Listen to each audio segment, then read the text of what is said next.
அந்த முகம் அருள்மொழியை அதிர்ச்சியடைய வைத்தது.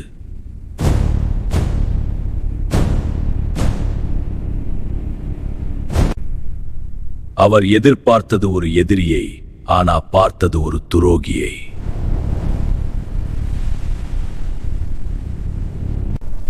அந்த சதி வெளியில் இருந்து வரவில்லை, சோழ நாட்டுக்குள்ளேயே இருந்தது.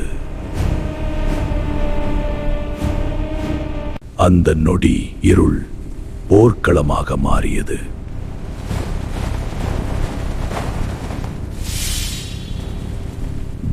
ஆனா அந்த சதிக்குழு தப்பிக்க இன்னொரு வழியை தெரிந்தது.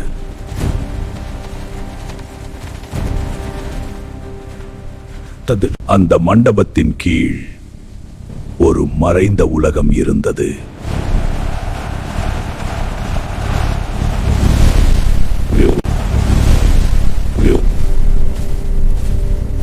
அருள்மொழிக்குள்ள இப்போது திரும்பவில்லை, இருளுக்குள்ளேயே இறங்கினார்.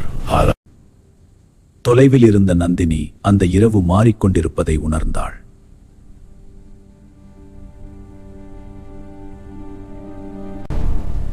அந்த பாதை சோழ நாட்டின் மிகப்பெரிய ரகசியத்தை நோக்கி சென்றது.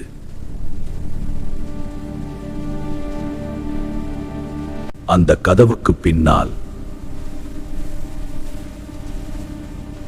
சோழ வரலாற்றை மாற்றும் உண்மை இருந்தது.